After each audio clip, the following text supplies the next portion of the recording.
Yo, yo, yo, welcome to Team RaddTitan, and today we're going to be looking over a House of Gog special. So what we have is Welcome to the Machine and the Relic of Jupiter's Tomb. We're going to be letting you know all our thoughts and ideas on it, giving you a little bit of a backlog and some history on the art of Skinner, and then we'll be running through all that jazz. Stay tuned. Backlog. Yeah. Backstory? Backstory, backlog's fine. Okay. I'm going to interrupt me. Yeah, there you go.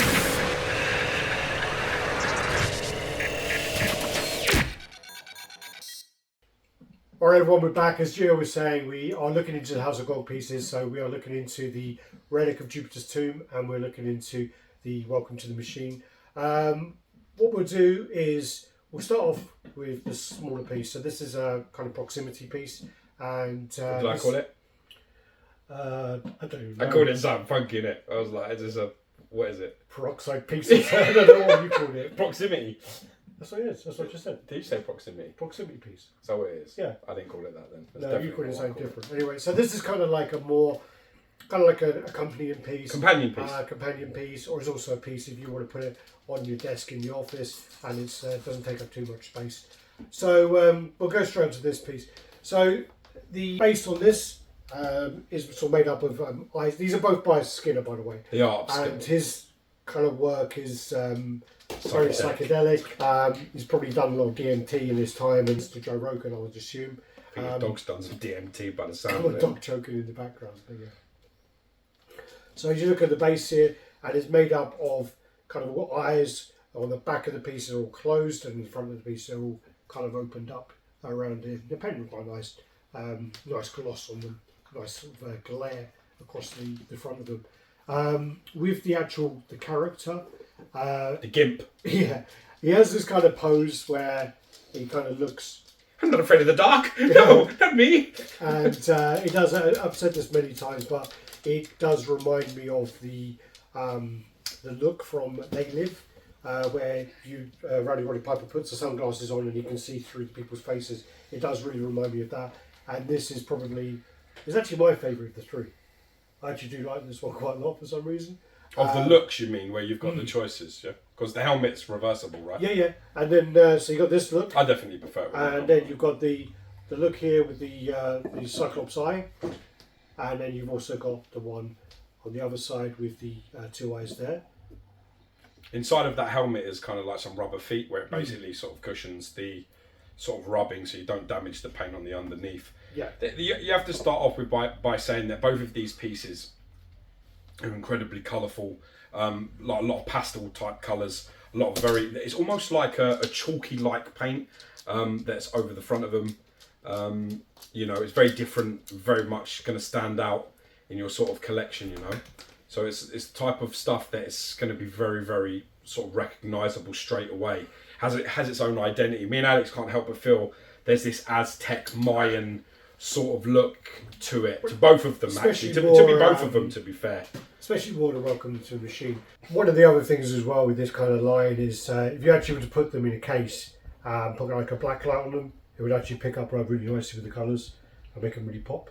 Yeah. So is it painted with them sort of like neon colours then? I think that Nonchalant Plaza, what's his name? Nonchalant Plaza. Yeah, I can't pronounce Yeah, it. but he I think Nanchesnjinden. Yeah, Christian. Yeah. He put them under some backlights and they did look really cool. Awesome. So the style of them do kind of pick up on that. I've got some black light home. I'll take some photos. Yeah, that'd be cool to see. And also just looking at like the detail in here, the teeth are done really, really nicely on this piece as well. So yeah, really, really cool. It really is like a very Aztec sort of Mayan sort of style. Very, what would you call it? Like, Incan. Yeah, sort of like that. Yeah, definitely that sort of style. When you run around the sides and things, you've got. Well, I was going to say we move on to then. What, to this one? Yeah, so we move on to the Welcome to the Machine then. Yeah. So yeah, loads of sort of detail going on there. We got this one on the turntable so we can actually sort of spin. It's quite heavy, this, isn't it? It's actually quite weighty. It's a bit more weighty than. It's quite chunky. I mean, it's got a fair bit of depth in it.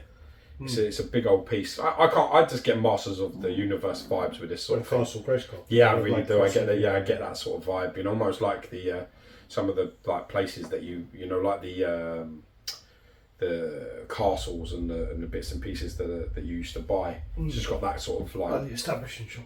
yeah, it's got that kind of vibes going to it, you know. You know, it's almost it's a strange, you know, it's almost like a sacrificial. He's being pulled into some sort of like sacrifice chamber. It's mental. Yeah. Got skeletons and skulls and crossbones and things running through the sides of it. Stairs sort of fade up from start off at a red and then go into some sort of orange, then yellow, then into green as it goes through the body. And it is almost like he's being eaten. And he is I think you can probably say he's alive. He seems to be like leaning forward ever so slightly as being pulled in there. So it's pretty crazy.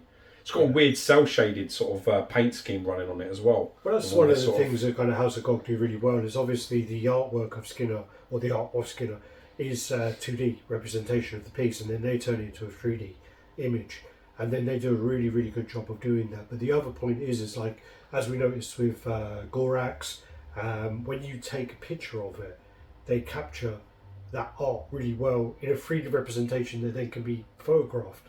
And then look like that in the 2D. Yes. As like his art. In terms of, you mean in terms of sort of how, in the depth of it, and they sort of managed to capture all of it in one shot from one view. Yeah, you're right. Well, it's hard to explain, but yeah, as I say, when you have the 2D image, but then you make it into a 3D, and then you take a photo of that 3D image, it looks captures like the 2D. They definitely have it on the display angle that it captures the artwork very, very well. They're probably some of the best of the world at that, actually, House of Gog, to be honest. They did that amazingly with Moonstone. Like when the image of Moonstone placed next to the cover.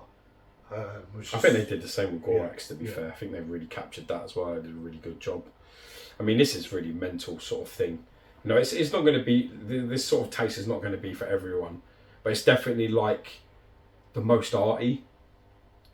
You know, it's very arty. It's a very arty sort of piece. This is the sort of thing that you would probably see in some sort of, you know, like the Gaudi Museum in Barcelona or something along them lines. It could be sitting under a glass case and it wouldn't really look out of place, because it's a very arty type of style, you know, which is I just like it. I think this sort of stuff is cool. It's not like really, you know, like I said, it's not really the sort of thing that I collect personally. But I can appreciate it. I definitely feel this is the sort of thing that wouldn't look out of place in a museum somewhere. No. Because I've been to the Gaudi Museum and the stuff in there is pretty similar, pretty crazy. Yeah. Well, as I say, this is then trying to think how many now they've done with Skinner. I think this is their third. 3. That's the third that I know of, and then there's the woman, but I don't. No, the woman. She's not Pascal, his. She's Pascal's. Yeah, that's Pascal Blanchet's that one. The Oracle. The Oracle. Yeah, that's it. This one's still up on pre-order. I follow Skinner on Twitter. He's decent, man. He's I like his sort of. He's very very skilled. So. Well, he did actually a lot of album covers and things. Yeah. So that's how one of the things that got him noticed. Well, maybe it wasn't what got noticed. Maybe he was already famous when he did them. But he did the album covers, like Faith No More, and he did some tour covers as well. So he's well known, very well known. Got a massive following. So huge, yeah. So yeah, this is actually still on pre-order. This was actually sent to us as a because I speak to Pierre, and he basically told me that they were shipping out. They needed to do some test shipping. I told him, yeah, send it across, and he was like, "You sure?" And I was like, "Yep." So I managed to get this sent across for a test ship, and it all came across in one piece. All came across nicely. They got very good at packaging. So managed to premium sort of get that packaging. I like it. It's pretty cool, man. I'm still just totally getting Masters of the Universe vibe, so it's very cool like that. It's almost like it's almost something sci-fi about it, sort of like 80s sort of artwork. Very very cool. Yeah, I dig it. Not something I collect personally, but I can appreciate the work. No, for sure. The Pascal Blanchet stuff's a little bit more up my street because it's a little bit more like.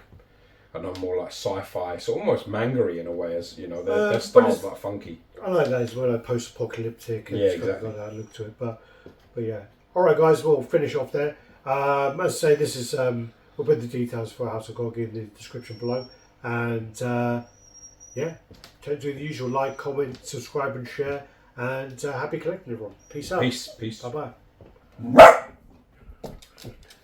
You're right. I'm fine. Done? Yeah. Right. Are you all right? Do you need a wee? No. So why are you over?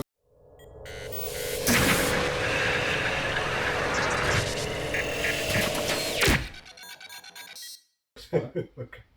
Fucking interrupt me and correct me. How dare you? You fucking man bum bitch. Ha! Don't call him that, Dad. Sorry. Thank you. Yeah. See? Yeah, you're right. Remember this next Easter, when whatever's next.